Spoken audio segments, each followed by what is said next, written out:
Hi, good afternoon, everyone. You people online today. We'll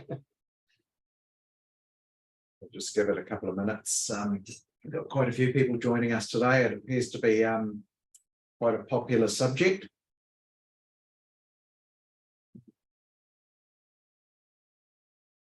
Can everyone hear us okay? Just raise your hands. Thank you.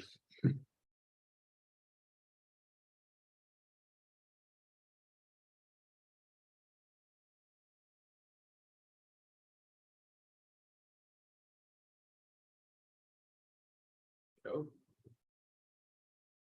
Right, I think we'll. Yeah, share the screen and we'll get started. So I'll just share the screen now. Hang on.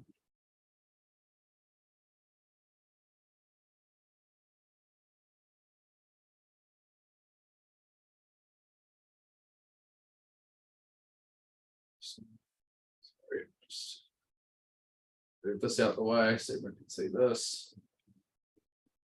Can everyone see the screen all right? Yep, awesome. Thank you. Hi everyone, welcome to our number 7 webinar of the series of 10. So this time we're covering property management, and we're going to talk about the importance of effective property management to maintain the value of your investment, and also talk about how to deal with tenants, both good and bad, and also just the most important things about property management to make sure your investment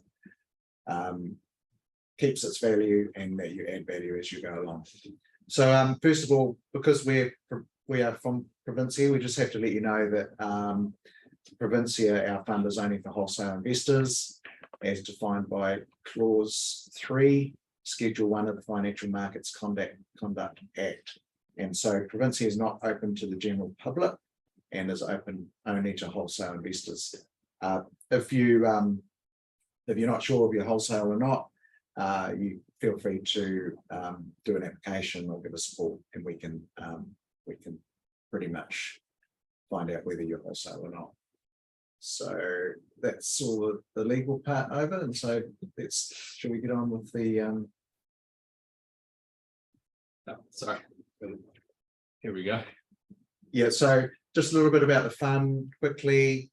So our overall aim is to create a diversified portfolio of value add properties.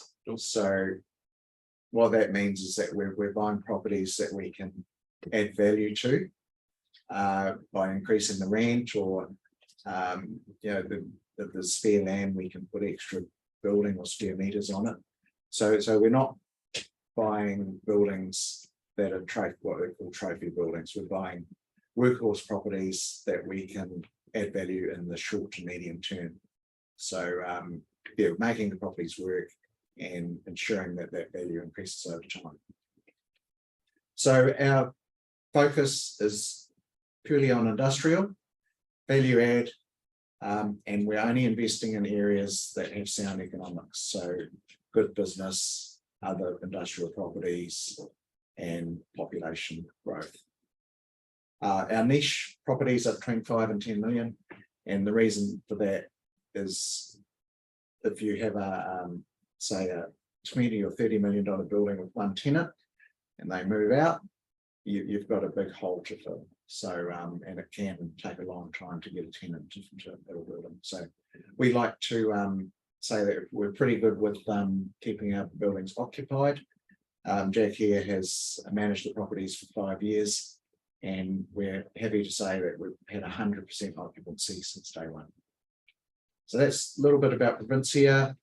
So performance since inception, we've averaged about 15% total return per annum. So that's the dividend plus the gain in the share price.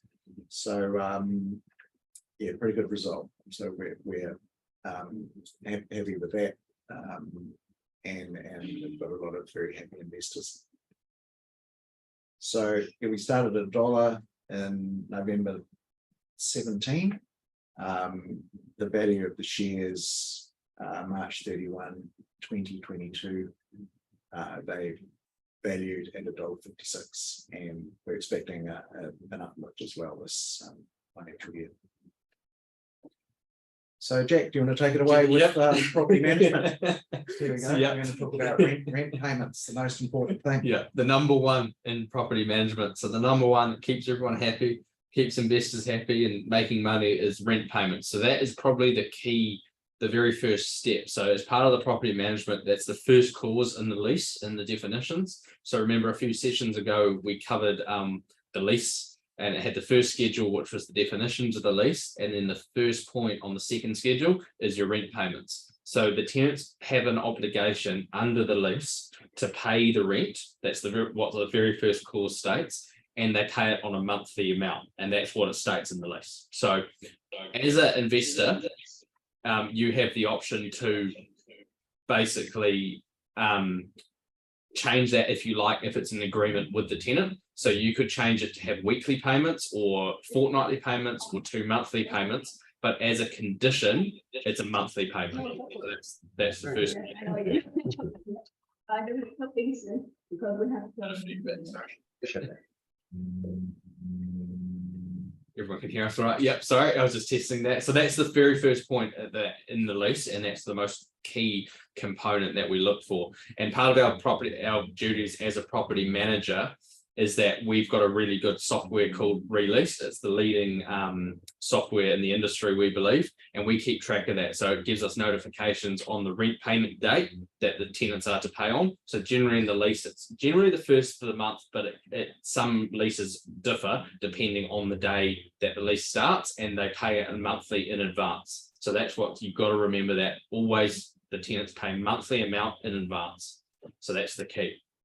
And what we find in terms of tenant relationships, it's really important to keep in touch with the tenant, and if they're having maybe issues with the business, it's, you know, you work out a compromise, and it's keeping in touch, keeping that communication going, and keeping in touch with them and how their business is going. That was a big part over COVID as well. So we were, as part of our property management duties, we were trying to make sure those tenants would keep up with payments over the COVID period after the initial lockdown, and also negotiating certain rent abatements based on how much they were impacted and what the impact was versus what their turnover was. So that was quite a key component, as Carl just mentioned, about negotiating with the tenants and working with them.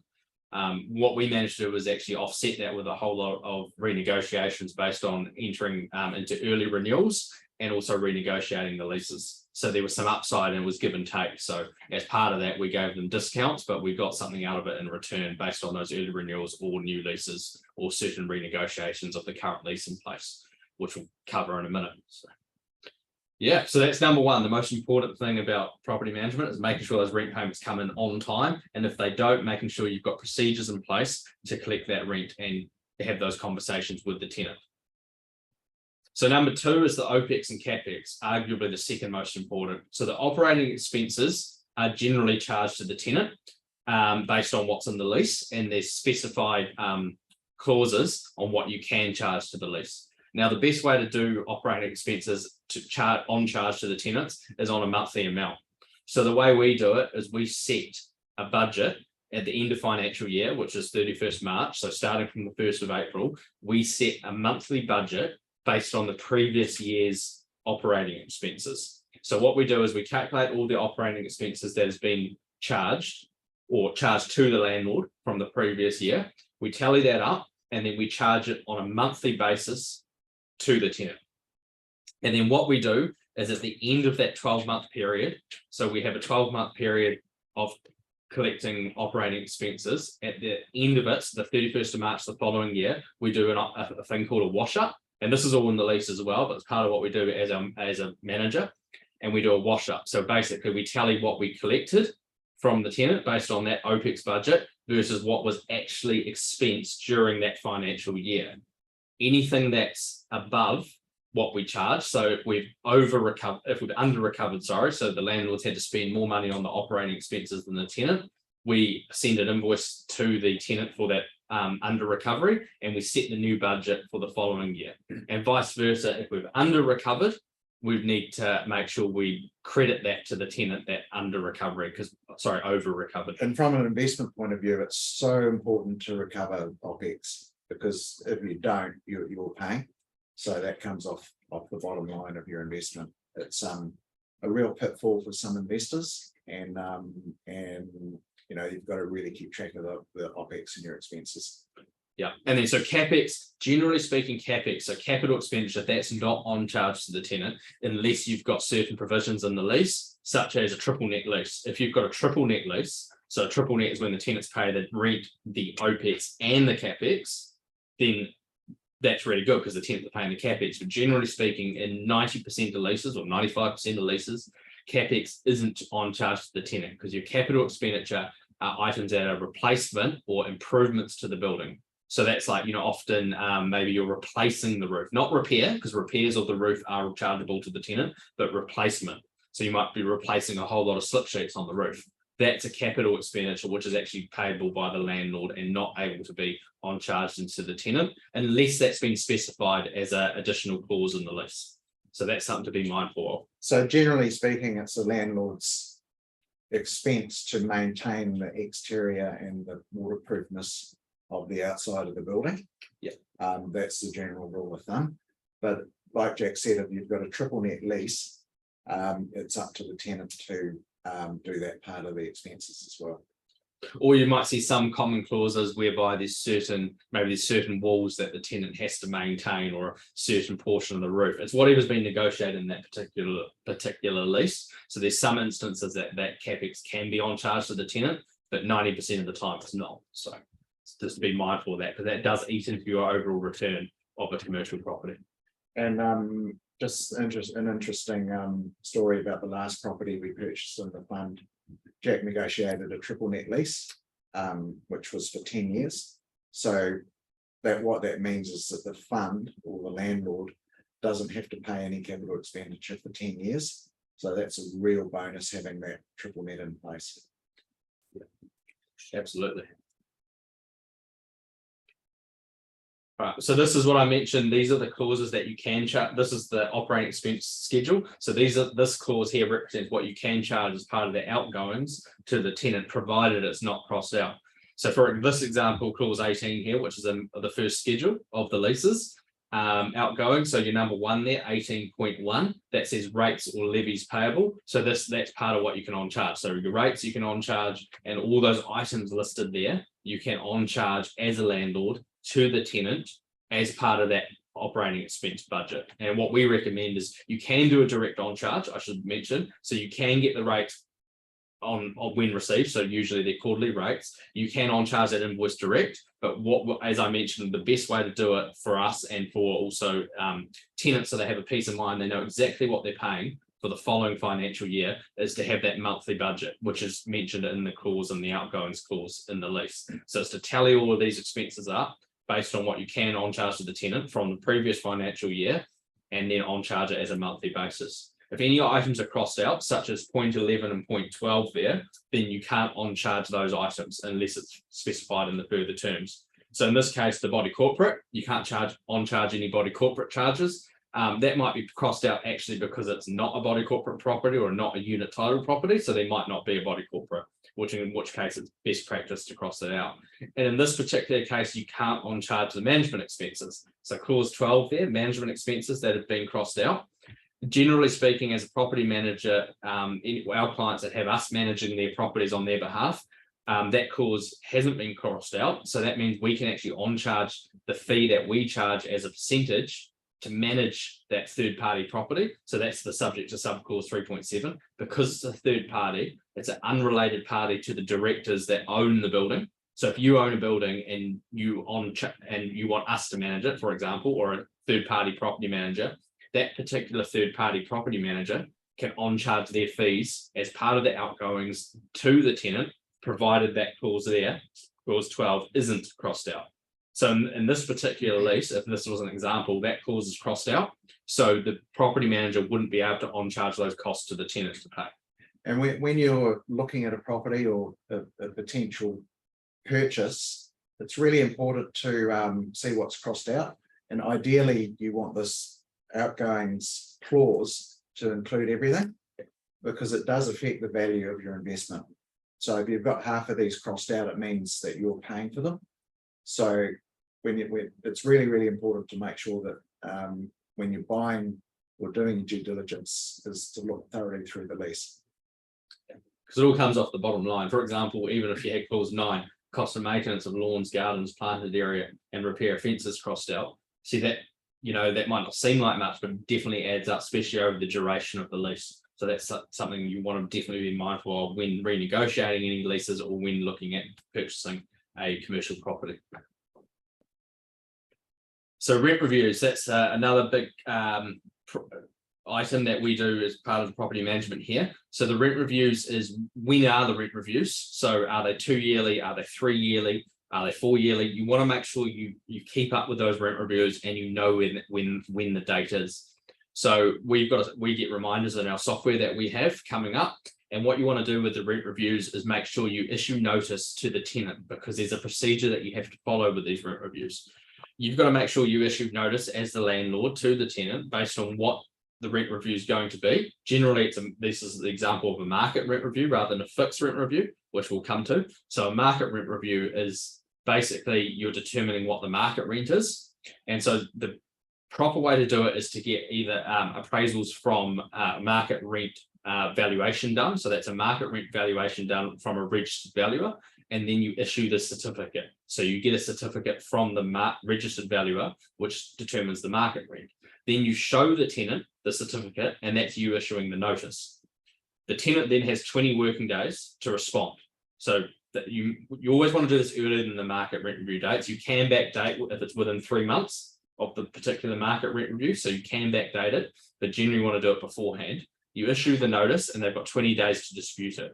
What that means is they've got 20 days to say, hey, look, we'll go away and get our own rent appraisal and come back to you. So they've got to go away and get their market rent appraisal and come back. And generally speaking, what then happens is you have the 2 appraisals, and generally 90% of the time you'll meet in the middle, or you can refer it to an arbitrator as a valuer, as a third party, to determine the rent in the middle. That's how it's meant to happen. And we run that whole process as part of our management duty. The other way to do it on smaller ones is actually to go and negotiate with your tenant direct. So that's actually to go and say, look, we believe market rent is about this based on evidence. You've got to have that evidence and negotiate with the particular tenant on what the figure of the increase will be. And generally the same procedure, the tenant's got to be able to respond to that, and you can come to an agreement. So it's part of that lease negotiation that we have around rent reviews. That's if it's a market rent review. The other option is a fixed. So a fixed or CPI. Fixed is easy because it's generally speaking, it's a fixed amount of X, say $1,000 per year, or a fixed based on percentage. So that could be a 2% annual increase, which is quite common in most leases these days, which is an easy calculation. On this date, it goes up by 2%. Compounding. So that's really easy.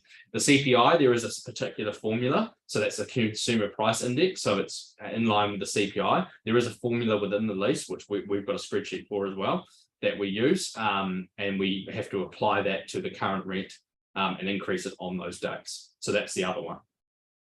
Yeah, so just to quickly summarize, there's 2 types of reviews. There's either CPI, which is inflation based, or market, which is based on the market rent in the area.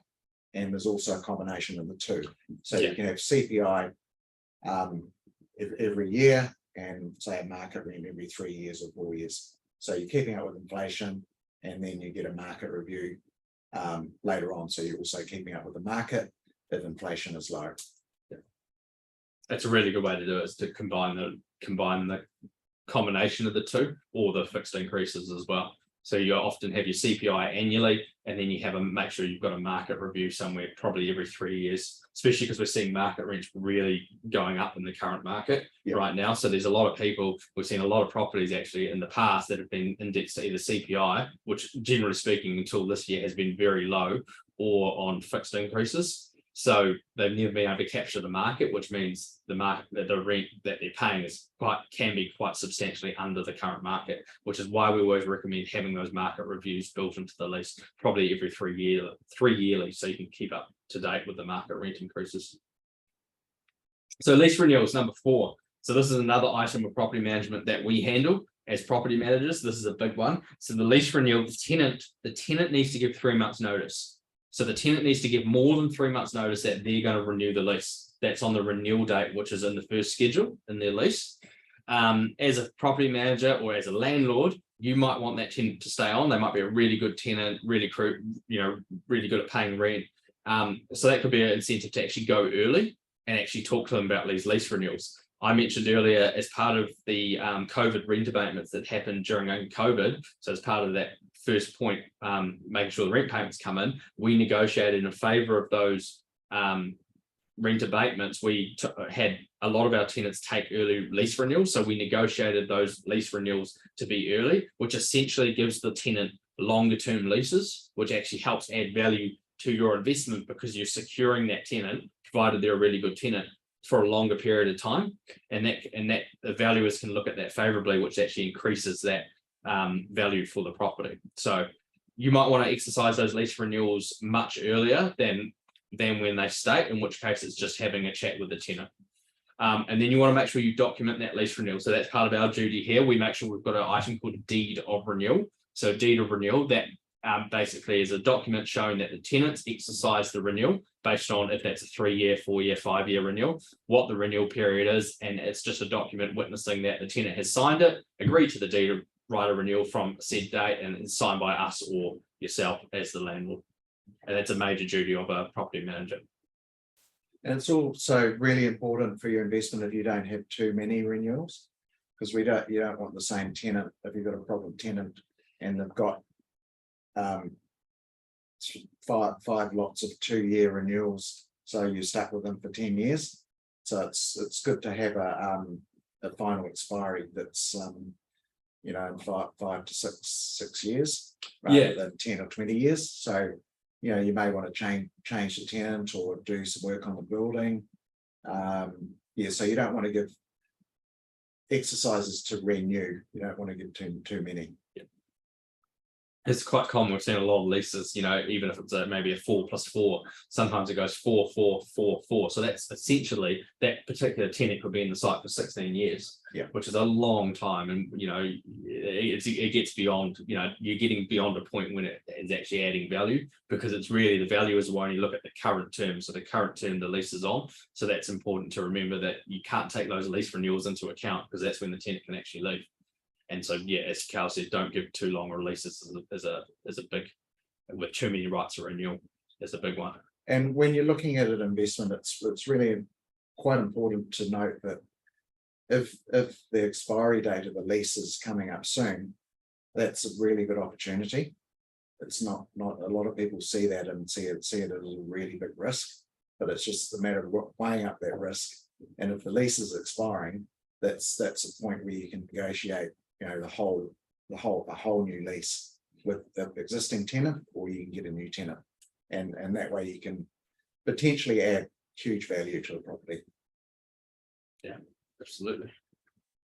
And property repairs and maintenance. So this is another big a topic that you want to be mindful of, especially as property managers or as individual investors. So property repairs, you want to make sure you keep up to date with those repairs, but also make sure you are able to on-charge certain property repairs. So it relates back to that operating expense schedule that I mentioned. Certain property repairs, as such as minor roof repairs, which is in that particular schedule we showed as an example on the previous slide, that can be on-charged to a tenant. So it's basically making sure throughout the year you've got your operating expense budget running. You want to make sure you're keeping track of what property repairs you're spending the money on and what maintenance you're spending the money on. So that's number one. And then making sure you can on-charge that as part of the OPEX in the current budget or for the future financial year. So part of our job as property managers, we make sure we take it out of the current budget, so we'll pay for it out of the operating expenses, and that's something we make sure we wash up, so we capture it within our software or our system that, hey, this invoice has been paid. Forms part of the OPEX. It's property repair, or it's a certain maintenance item that can be on charge. Therefore, we need to take it out the operating expense ledger, so that's part of the money that the tenants are paying, and it's make sure it's on charge and calculated in the following financial year as part of the current budget.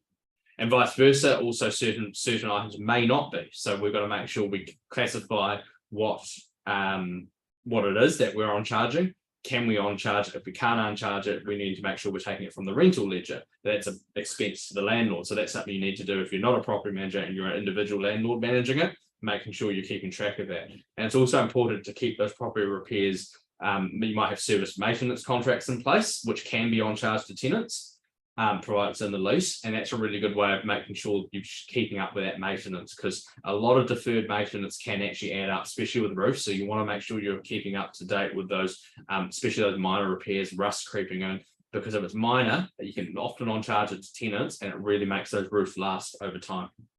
So Yeah, and it's really important to put preventative maintenance programs in place so that all the things get done on a 6 monthly or annual basis, and you're really looking after your investment, and you're avoiding those big capex expenses in the future. yeah, and those big capex expenses in the future, they're the ones that you can't on charge to the tenant, often provided in the lease, 90% of the time, as I mentioned. So therefore, that's, if you don't keep on top of those minor things, they can become major, and then it turns into, rather than a repair which is chargeable to the tenant, it becomes a capex which is then payable by the landlord, and that eats away at your return. And so most leases provide for the tenant to pay minor property repairs and maintenance. So you want to make the most of that. Yeah, and service maintenance contracts. Yeah. So having those service maintenance contracts, that can be for the air conditioning, it can be for the emergency lighting, it can be for certain checks on the roof. Yeah, anything. The list goes on. So that's part of our management duties. We've got really good contractors that we use to do that as well. So that's something to keep up with. So if you've got trusted contractors that are really good, but are also cost effective, that's another way to do it. So we have a few examples of a couple of frequently asked questions, which we'll just take you through, and then we'll open this to the floor. So if any of you want to ask some questions or type in some questions, so we'll open that soon. So a few frequently asked questions we have is question one is, what is CPI versus market rent review? So I think we covered that in the market rent review section, but basically your CPI review is your consumer price index. So there's a formula for that which is within the lease. So that's basically looking at the current CPI and applying it to the current lease, and there is a formula and a calculation for that in the as part of the review, versus a market rent review, which is comparing what is the market rent doing. So that's looking at the current market rent and then applying it to the lease and increasing the rent that way, or decreasing, but industrial rates have been really increasing lately, as we touched on. Question two, what do I do if a tenant can't pay rent? So that's your number one, because your rent coming in that's how your property performs. So what do you do if your tenant can't pay rent? As Carl mentioned before, you always want to have a conversation with them.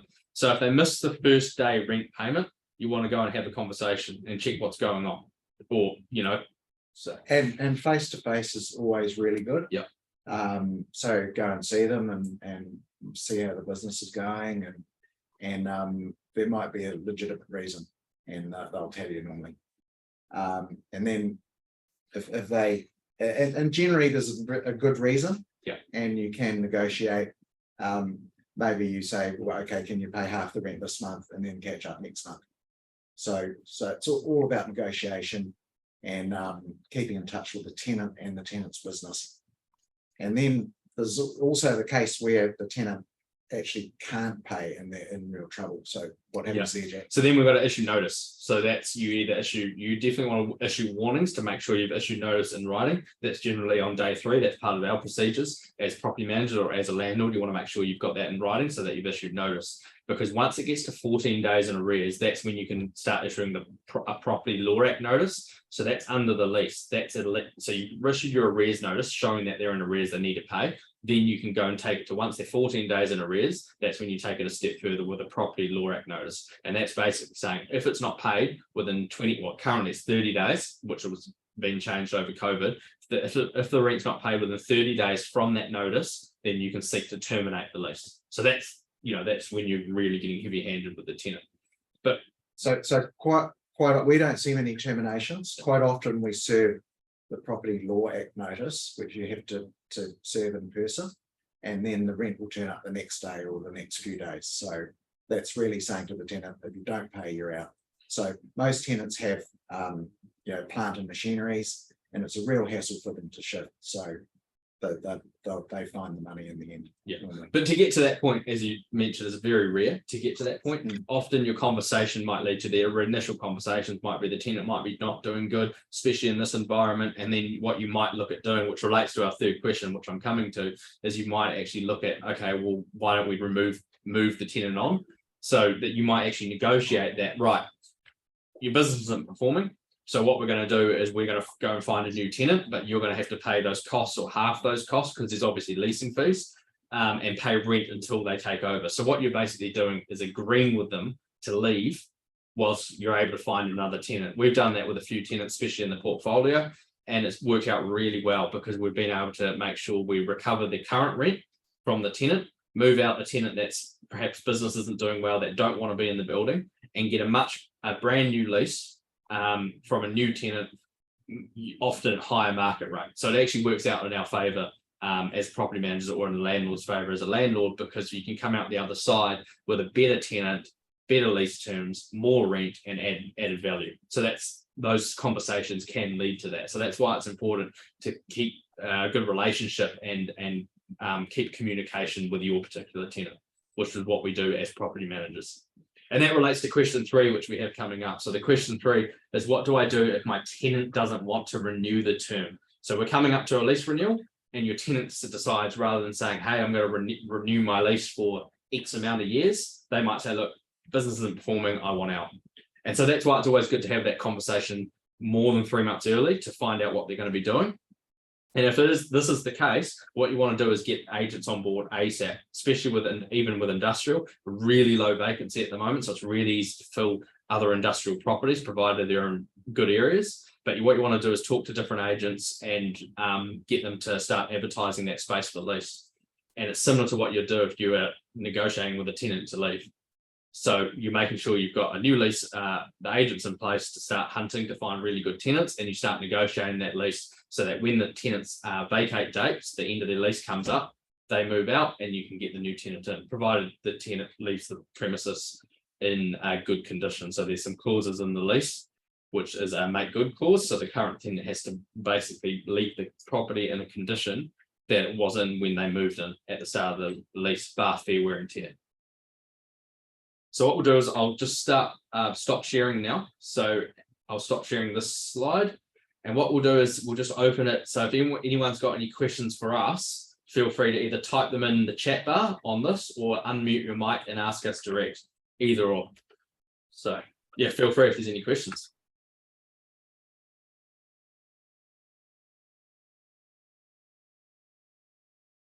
Hopefully we're pretty thorough. I've got a question, please.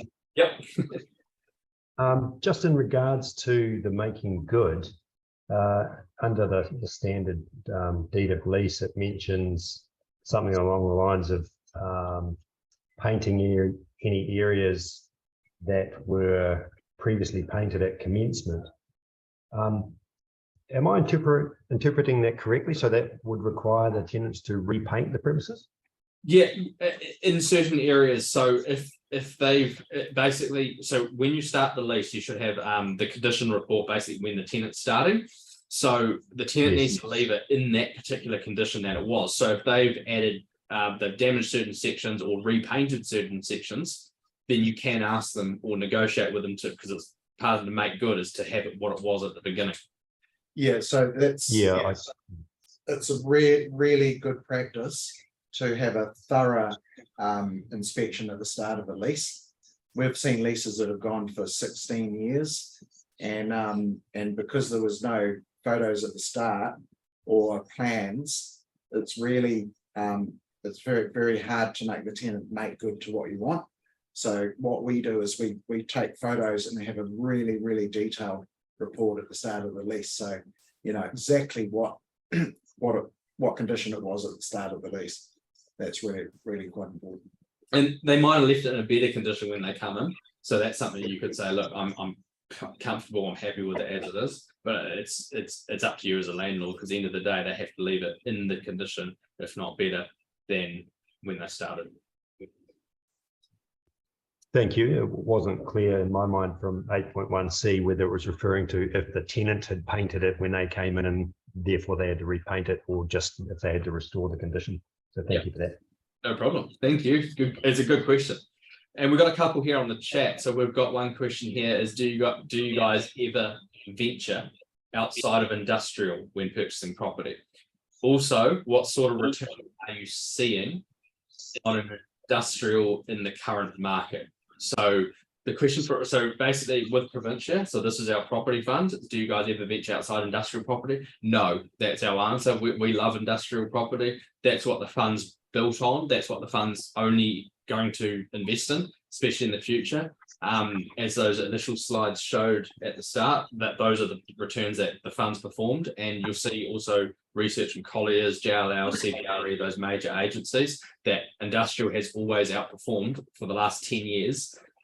Is office and retail. Yeah. So we wouldn't touch office. At the moment, there's a lot of vacancy. People working from home. With technology, it's very easy to work from home. So at the moment, still in the CBD, there's a lot of vacancy because people have half their team in the office and half at home. Supposedly saying that it's more productive, but there's a few questions on that.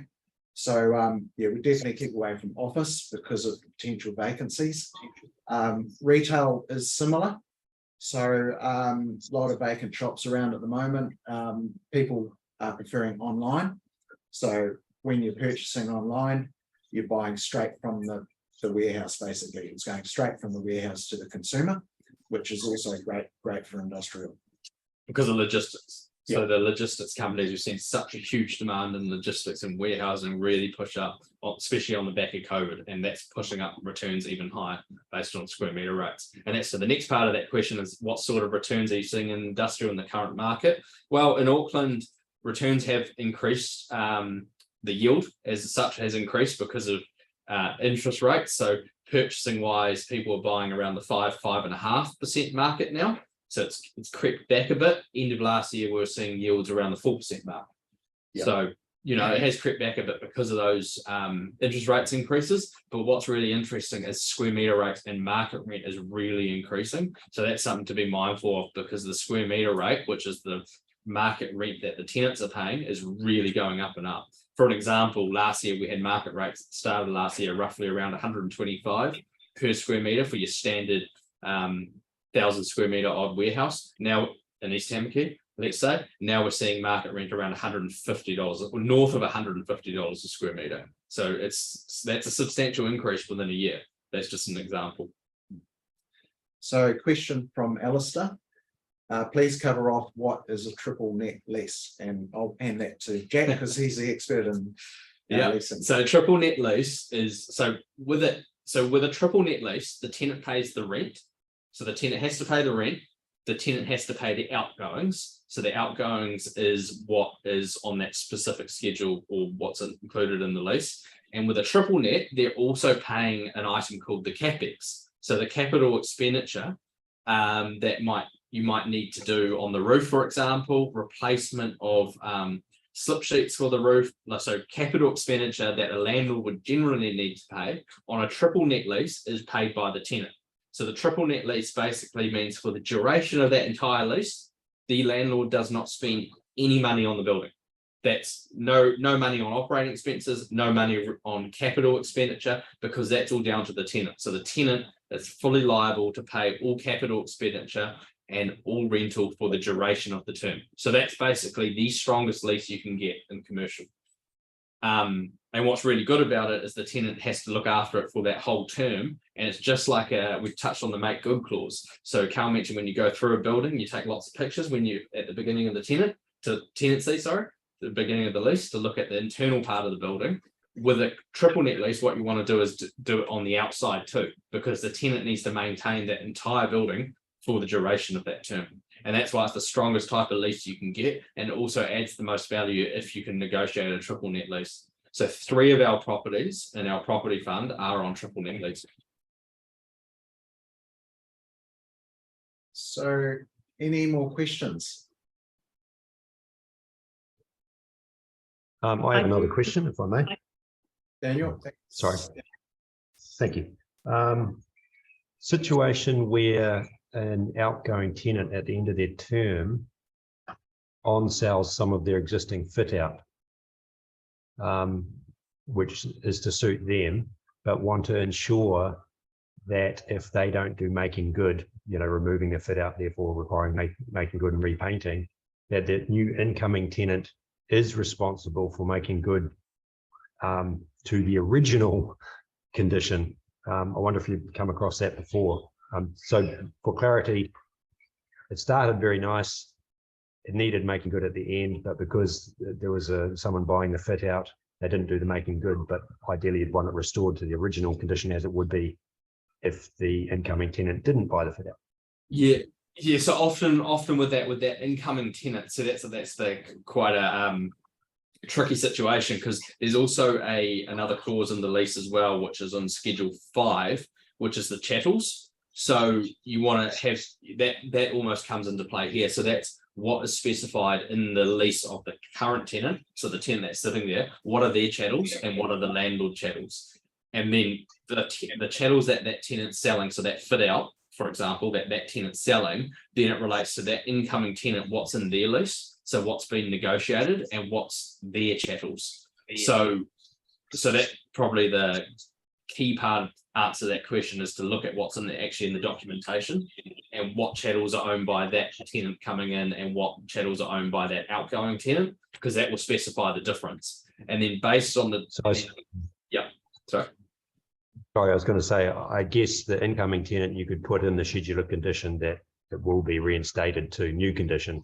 Correct. Yep. And then what you do is basically, once their fit out's done, or once they've put in their new chattels, and you might have a clause in that contract to say they're going to put in, let's just say air conditioning, for example, they're going to put in HVAC, they're going to seal it in there, but at the end of the lease, you might have it worded in that particular lease that it will be at the end of their lease, the landlord will own that chattel, or it will stay in the tenancy. So, for example, you may have a new tenant shifting in and you give them some kind of incentive, maybe 2 months rent-free.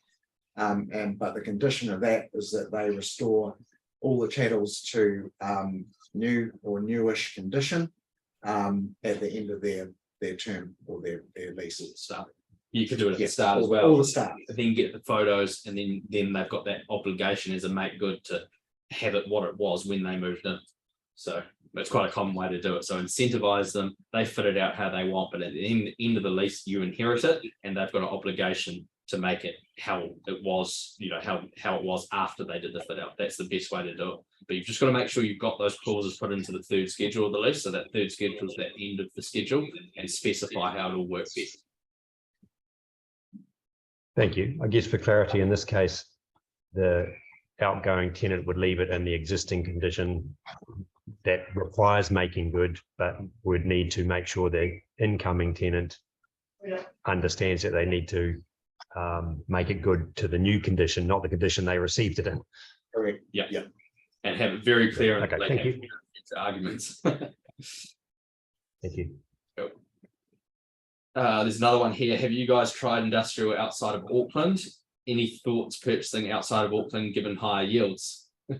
So our last acquisition actually for the fund was in New Plymouth.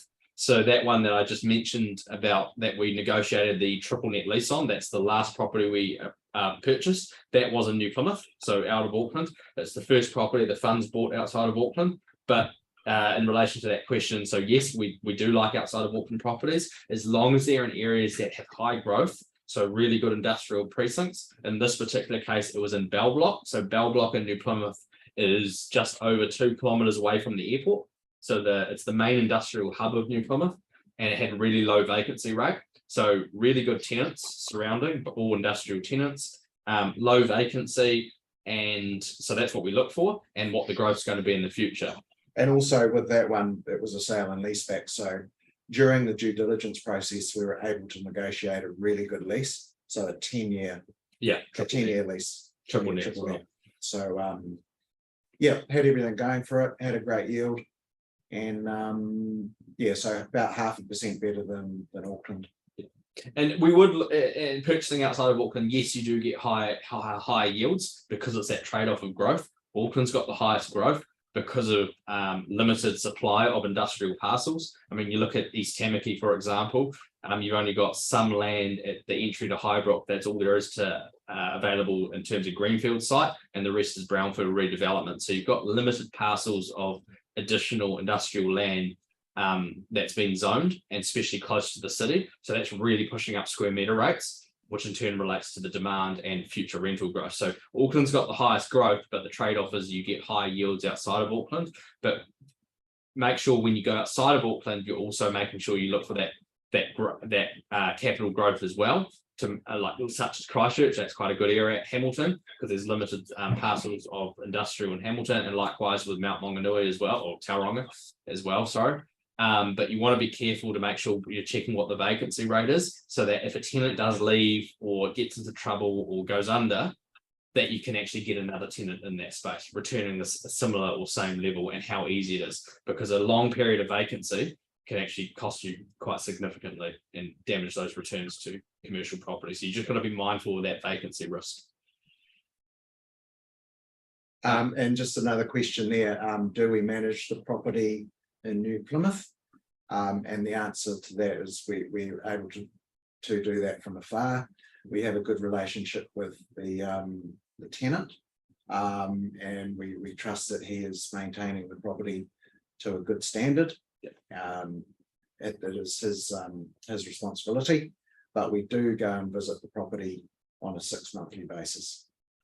And it's quite easy because we make sure rent's turning up. We've got those systems in our procedures, so which shows the rent's coming in on time, shows the operating expenses on time. We know who all the contractors are, so we've got all those contractors that, even though this one's a triple net, so he maintains it, but I know who all those contracts are, such as for the building warrant of fitness there. We know who's doing the building warrant of fitness, issuing the 12A certification, so that's your BWAF. We know who's servicing such specified systems such as the air conditioning, the emergency lighting. We've got the insurance all set up, so we know those tradies on hand. We've also know the trades that say there is a roof leak that we'd have to get involved in. We know who to use as well in that area. So if we did need someone urgently, we could get down there. But again, that's a triple net lease on this particular one, so the tenant's actually liable to maintain all of that, because it's part of the triple net lease rather than just a normal net lease, so to speak. I've got a question. Hi, Claire, how are you? Hi, I'm good. If you have vacant land and that is leased as part of your building lease to your existing tenant, and you want to build on that vacant land and lease that property to someone else, does that mean you have to get a whole new lease for your current tenant, or how does that work? Yeah, so the best way to do that would be, so number one, you've got to be able to negotiate with your current tenant to release that piece of the parcel, because it's in their lease. So because it's in their lease, they actually have a right over it, because it's essentially rentalized as part of the space that is in their lease. So that's the number one, is you've got to get their permission. If you get their permission so that you can use that land. So if you've got that permission, what I would do is a document called a deed of variation. As managers, we do that a lot of the time. So it's a deed of variation. So basically, it's a document that witnesses the variation to the lease. And that variation you're making is that the tenant is agreeing to release X amount of space from the current lease, so that amount of space, and you draw a diagram, attach it to that deed of variation that both parties sign, landlord and tenant. And quite often you give the tenant something. It may be a cash payment or a couple of months rent free to make that variation on the lease. Or lease reduction, because they might be paying for it as part of the rental. Yeah. There's a lot of examples. So a lease reduction, you then need to do a new lease cost, wouldn't you? Yeah. So, but that will still be a variation. So that variation will be a reduction in rental. Say they're paying 150K, and you might have rentalized that particular spare land at 25K, for example. So you'd basically put in the variation that the tenant agrees to release the space, and the new rental on charge to the existing premises would be 125. So it's a 25K lease reduction. That's just an example. And so you would get a valuation to do that, would you? Yeah, you can do, or you could, as a landlord or property manager, you can negotiate direct with the tenant, as long as the landlord and tenant are in agreement with it. The best way to do it would be to get a valuer to determine it, but you're paying valuation fees. So if you can agree something with the tenant that you're happy with as a landlord, tenant's happy with as a tenant, that's the easiest way to do it. And as we said before, the best thing is to go and see the tenant in person and sit with them and explain to them what you'd like to do. And they'll quite often come up with the answer. Yeah. Yeah. Okay. My tenant's actually come to me saying he's got someone else that wants to build on the land and lease it. Right? So it's an interesting Just proposal. don't talk about any rent reductions. do a lease variation, release the land for yourself, and don't reduce the rent. Do you think that's feasible though?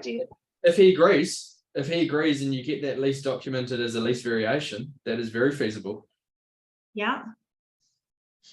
Because I guess what that can do in the future when you have a market rent review, if they're just reviewing the smaller bit, it may actually just have caught up anyway, even if the land isn't on there. Yeah, especially in Auckland. So most let's just say land yard area is rented for about $45 to $50 a square meter at the moment, whereas building areas are north of 150. So you proportion to it's a lot higher for land area as opposed to yard area. So you're right, that will catch up as well. So. And what are your thoughts on building buildings at this point in time? If there's quite a high cost, construction costs at the moment. So if you are going to entertain it, you want to make sure as a landlord or a developer as such, you want to make sure you've got a very good fixed price contract in place, because there can be often quite significant delays with building as well as material shortage, even though there are quite a lot of materials at the moment for industrial space, because generally they're just tilt slab long run roofing, so that makes it easier for industrial building, but the cost has gone up significantly, and there's a lot of compliance costs and timing with council. Getting sign off from council and dealing with council at the moment is just taking longer and longer, so there's delays in getting the CCC, code of compliance certificate, issued, which we're finding. So just be mindful of those aspects. But if you've got a third party, push it out to a third party, do just be mindful longer than so this potential tenant that's wanting this building is a commercial building commercial construction company. Oh yeah. Right. So anything more I have to be more aware of, since they know what they're doing and I don't. There'd be a lot, there's a lot of detail to go into on a deal like that, and it would all be structured as part of the deal and part of the lease agreement that they're taking back. So yeah, there's a lot of clauses. You'd have to go through that lease in fine detail. Happy to help you, Corianne. Just pop in for a chat. Thank you. Thought it's a bit out of my league. This stuff, it's like shivers. Yeah. Meat and potatoes for us. Yeah. What's that? Meat and potatoes for us. Yeah, not for me though. Hey, that is fabulous. Thank you. Okay. Just on that, if I may, you'd want to ensure that you have a robust construction contract under 3910 or something like that, and a independent project manager and quantity surveyor, particularly if it's being financed. Independent construction manager. You want robust conditions of contract to ensure that the asset that you end up owning is built to the required specification, and it's done in such a way that it won't cause you more grief. And a standard version of that, like 3910 or the like, requires an independent project manager, an independent quantity surveyor, and the like. Just FYI. That makes complete sense, because as I said, I don't know how to manage that, and it's a bit risky when you're relying on the person that's going to build it to manage it, isn't it? I'll come and visit you guys. Thank you. Can I ask another question, please? Yeah, definitely. Sure.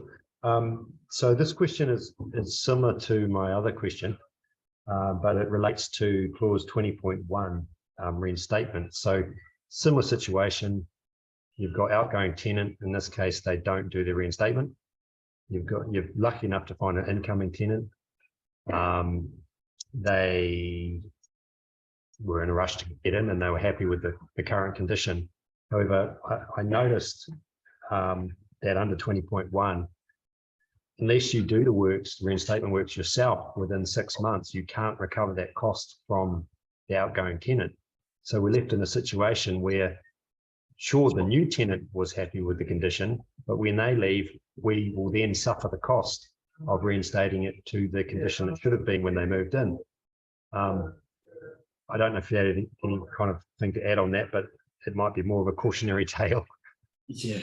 Because generally, so when that tenant moved in, that's, as long as if it was specified in the lease that it had to be left in a different condition, then that's fine. But if it's not specified, I agree with you. It's quite a weak argument to capture it from the previous tenant or enforce that tenant to refit it to what it was to the previous tenant. It almost lends itself. Sorry, it almost lends itself to doing the work anyway and saying to the new tenant, "Hey, I'm going to repaint the whole thing." Yeah. Because that's the condition that I want you to leave it in, and then of course you need to pursue the cost of that. But it's just something that I want to query because it's a curly one.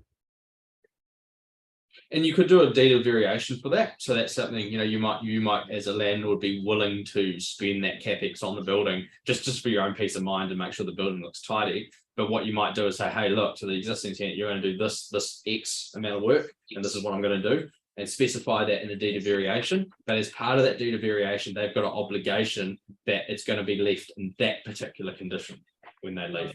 So that would be a deed of variation, which I would recommend tidying up for the lease and structuring that. Thank you. Yeah, no problem. So any more questions? Well, thank you all. And we're going to, we should have introduced ourselves. There's a few unfamiliar people there. So I'm Carl Burling. I'm the CEO of Provincia and the co-founder. This is Jack Rebel. He's our asset manager and also co-founder of Provincia. So thank you all very much for your time. Yeah. And you're going to talk about next week? Yeah, so next week, 12:30, same time, we'll have another calendar invite going out. We've also got the registration will be up on our Facebook page and on our website. So if you want to register for next week, 12:30 Thursday, just go through our Facebook page or our to our website. We'll also have an email going out with the registration contacts as well for Zoom. Next weekend we'll be covering, so we've done a bit of a series we're running. Next week we're going to be covering some tricks of the trade, and we're going to go through some case studies, some actual examples of properties that we've got within our fund, or a property that we've got within our fund, which encompasses a lot of the value add. So we're taking you through what we did during the due diligence, what we did to purchase the building, and then what we did to add value over the time of actually owning the building as part of our property fund. So that'll be 12:30 next Thursday. So thank you. Great. Thank you very much. Thank you all for listening. Goodbye. See you next week. Cheers. Thank you.